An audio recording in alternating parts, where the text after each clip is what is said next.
Hello, my name is Jinru Bian, or you can call me Calvin if you want. I'm going to draw my life and get you to know me from a more personal perspective. My parents are international diplomats, so they travel around the world a lot. I started to follow them since I was 4, and I have lived in Russia, Vietnam, Uzbekistan, Kazakhstan, and I'm currently living in Tajikistan right now.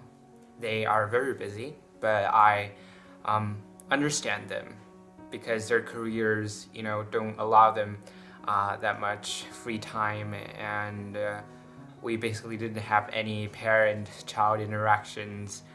But all I can say is I understand them, and their job is to support the family, and I am more than grateful about this. Because I move around a lot since a very young age, I can say that I didn't have a really great and a really steady childhood.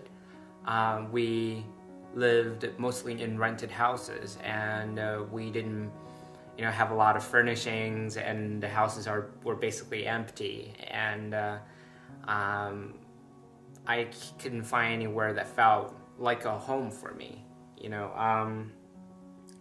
I cannot bring a lot of stuff. All of my necessities, mainly my clothes, my passport, my laptop, and money, took no more than one suitcase and one backpack, and that's everything. I couldn't bring any special mementos like pictures, like drawings, or some small statues and things like that. I couldn't bring that because I just didn't have space, and we have to move around a lot. I attended a lot of different schools, English schools, Russian schools, and it is actually really hard to always be the new one, to be the new students in every different school.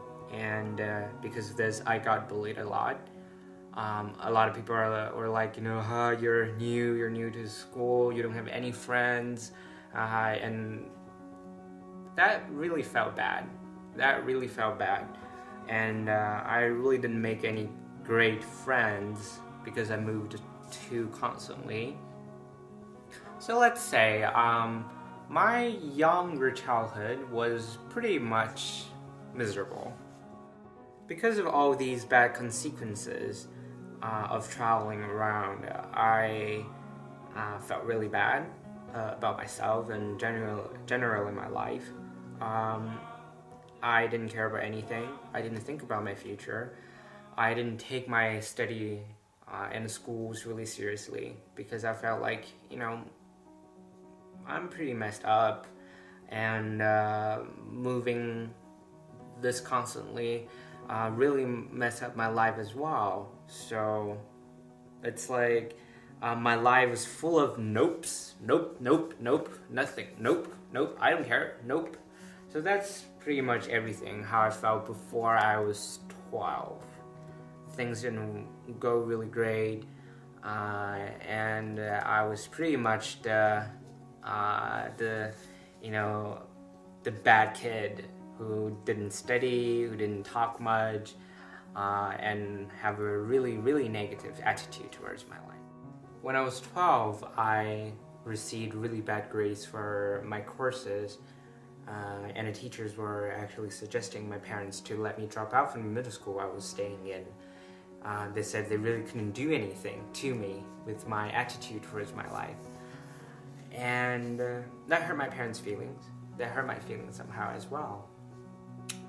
I realized that I really needed some time away from school and think about my future and find a solution to the situation I was in at that time. So I decided to travel to remote Tibet and live with a family that consisted of a father, a mother, a 10-year-old sister, and a 12-year-old brother. To be honest, the family was really poor, and me, the little sister, and the two brothers had to walk around 3.5 miles to the nearest town for school every day. When we came back from school, we do not do our homework directly.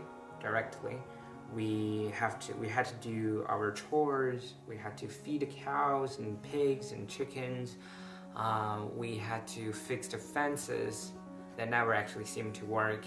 And then after around 9:30 every night, we will start doing our homework. We didn't have stable electricity, so most of the times we used this really old oil lamp. I believe it was from Soviet Union, I think, as a light source for us.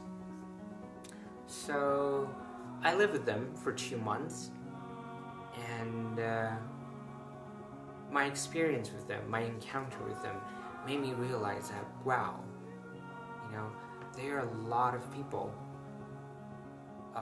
out there in this world who are studying with limited resources under harsh conditions and pursuing their dreams.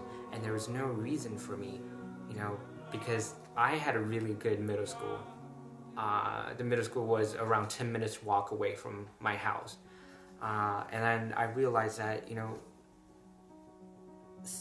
looking at myself, I really didn't have the excuse to not study hard, since at least from what I knew at that time, there's this little sister and then 2 brothers who were being optimistic about their life and walking to school every day to get an education and to pursue their dreams. It came to me that I really need to appreciate my education, and I really need to start to think seriously about my life, what I'm going to do, what I need to study, and I needed to be determined about my life. And I was really, really grateful about my experience, about my encounters with this family in Tibet, because they changed my life. They changed my perspective of life. They changed my attitude towards my own life. And then after I left them, I started to study really hard, because I knew that what I have in my hand, these educational opportunities, are something that a lot of people don't have. And those opportunities for knowledge and education were something that I needed to be appreciative, and I needed to value them. After I left the Tibetan family, I moved to Uzbekistan, where I collided with my parents. We lived in a small town not far from the border of Afghanistan and Uzbekistan, and it was there I met my housekeeper, Azira. She was 17. She was almost my best friend in Uzbekistan. She was caring, she was kind, she was smart, she could speak Russian, Farsi, Uzbek. She had crazy good grades in her high school, and she was even accepted by a university, a college actually, in Tashkent, the capital of Uzbekistan. Her dream was to earn more money. Actually, she wanted to major in designing, and she wanted to be a fashion designer, because she thought that in that way she can earn a lot of money and get a better life. And I was like, wow. She was so determined. She had her dreams were so specific, and she was so smart, and I can see that success was not far from her anymore. She only needed to get a good grades in college as well, graduate from there, and it would be really easy for her to get a job. Just when I thought everything was going fine for Azira, something really bad happened. One day, Azira's father came to my house and asked for Azira.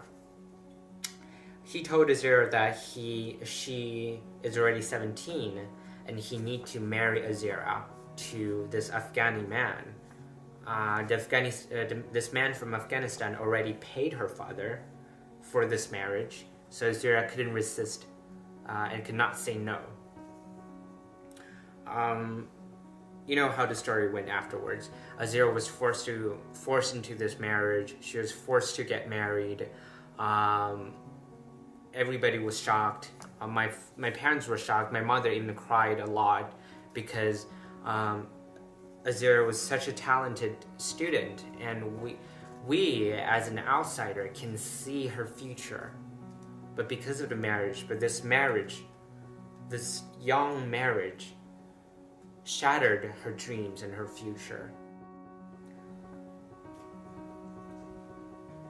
After all these encounters with different peoples, let's say my encounters with the Tibetan family, for example, and my encounters with Azira, I determined my passion for my life. I wanted to create a foundation. Of course, I don't know where to start. I'm still really young at the age of 16, but I am trying to figure out a way to start. I still have a lot of things to learn. I still have a lot of things to see, but at that time, I really determined something that I really wanted to do is to establish a foundation, an educational foundation that can not only help the poor students, the girls, to receive good quality education, but also educate the child marriage practicing societies about the benefits of education, the benefits of investing educationally in their girls, in their daughters, and in their, let's say, in their boys as well. At the age of 16, I'm currently studying in an international school in Tajikistan. I will be graduating at June 2015 after finishing all of my secondary courses in 2 years.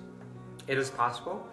I talked to my teacher, I talked to my counselor, I talked to even to my director, and luckily the school I'm staying in right now has a really flexible schedule that actually allows me to accelerate my pace.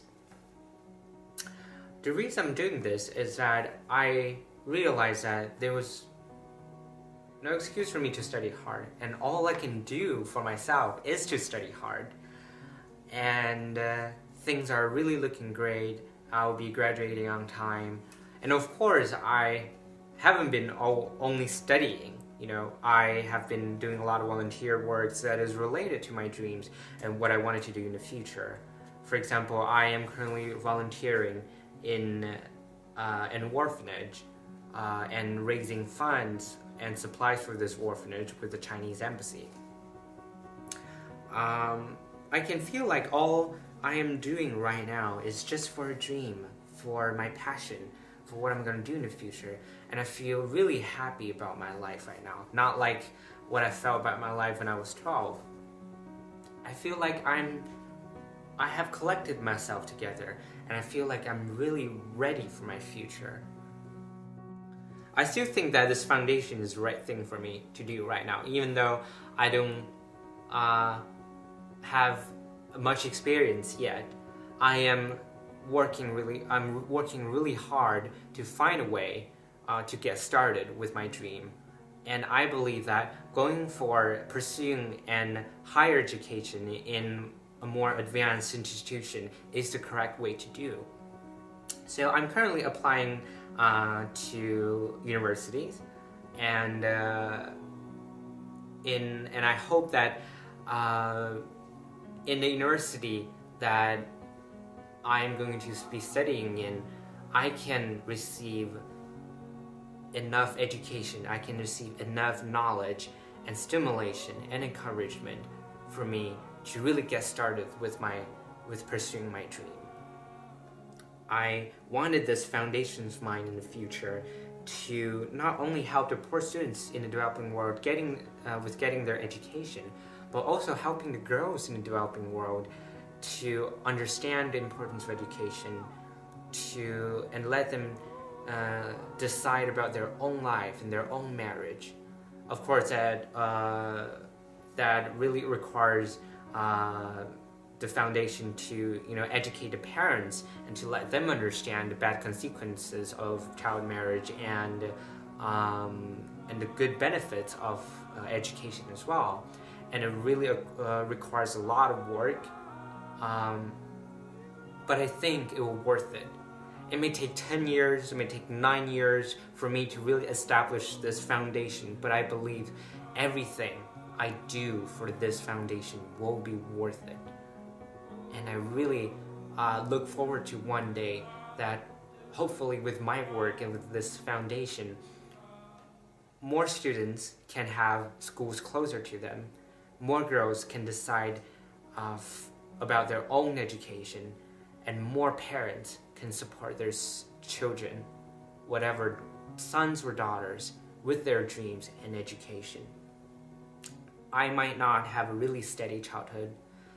I might, before I was 12, I might feel really miserable and feel really lost about my life. But I am grateful that this experience of mine had given me this opportunity to discover my determination of my life, my passion for my life.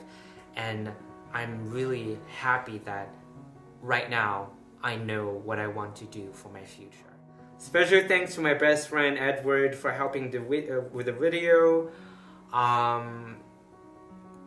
And that's basically what has happened to my life right now. I believe that there will be a lot of things happen in the future as well. I cannot make sure that what will happen in my future. I cannot predict what will happen in my future. But I believe that with my dream, with this dream of establishing this foundation, with this dream of mine, I will be able to find out the right way to go with my life.